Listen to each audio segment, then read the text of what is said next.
Hi friends, welcome to my channel. Carrot சாதம் எப்படி செய்கிறதுன்னு பார்க்கலாம் வாங்க. ஃபஸ்ட்டு ஒரு கடாயில் எண்ணெய் ஊற்றி கடுகு போட்டுக்கலாம். அப்புறம் கடலைப்பருப்பு போட்டுக்கலாம். உங்களுக்கு கடலைப்பருப்பு எந்த அளவுக்கு வேணும் போட்டுக்கோங்க.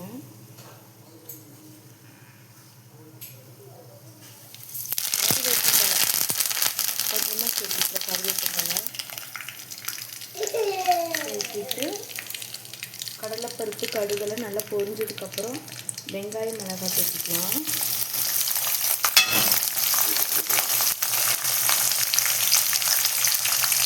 இது எல்லாத்தையுமே நல்லா வதக்கி விட்டுக்கலாம்.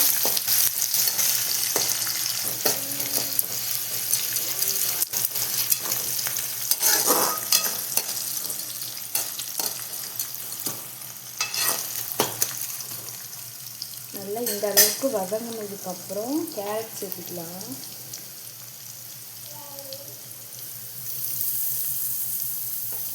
ரொம்பவே ஈஸியாக செய்யணும்னா இந்த மாதிரி செஞ்சு பாருங்கள். டேஸ்ட்டும் நல்லாயிருக்கும்.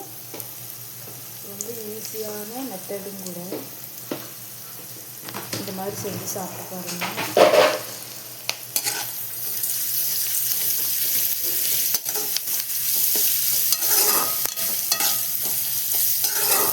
அஞ்சே நிமிஷத்தில் இந்த சமையல் செஞ்சிடலாம்.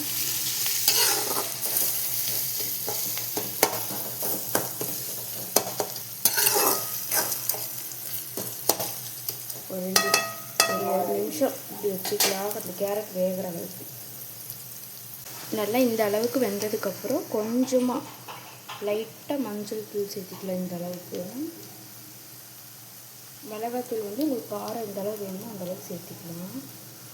நான் தம்பிக்கும் இது கொடுக்குறதுனால லைட்டாகவே காரம் சேர்த்துக்கிறேன்.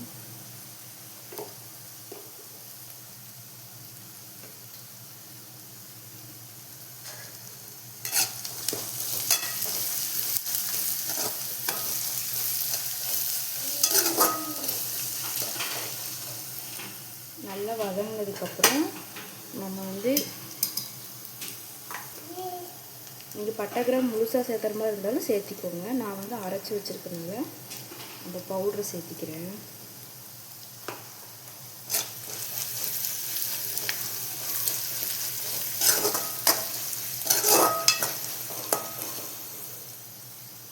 நல்லா வதக்கிட்டு இப்போ முட்டை எடுத்து வச்சுருக்கோம், அதை இதில் சேர்த்திடலாம்.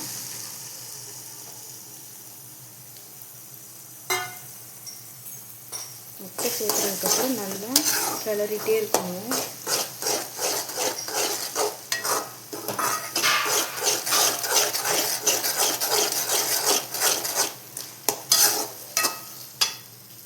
சாப்பாட்டுக்கு உப்பு போட்டிருந்தீங்கன்னா இதில் போட வேண்டாம். நான் சாப்பாட்டுக்கு உப்பு போட்டிருக்கேன். இதிலே கொஞ்சம் லைட்டாக இந்த முட்டைக்காக உப்பு போட்டிருக்கேன். நல்லா இந்த அளவுக்கு உதிரியாக வந்ததுக்கப்புறம் சாப்பாடு போட்டு கிளறிக்கலாம்.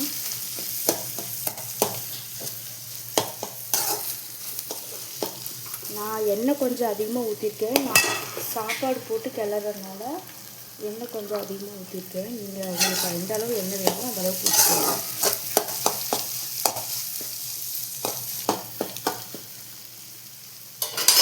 நல்லா இந்த அளவுக்கு வந்ததுக்கப்புறம் சிம்மில் வச்சுட்டு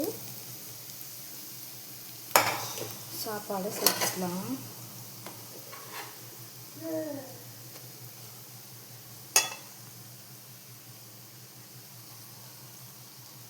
நல்லா சுடு சாப்பாடு சேர்த்துனீங்கன்னா இன்னுமே டேஸ்ட்டாக இருக்கும்.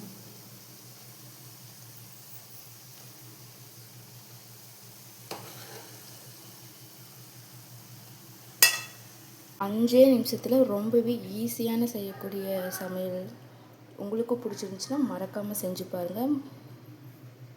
இந்த மாதிரி சமையல் வீடியோ உங்களுக்கும் வேணும்னா மறக்காமல் நம்ம சேனலை சப்ஸ்கிரைப் பண்ணி வைங்க. அப்போ தான் நான் போடுற வீடியோ உங்களுக்கு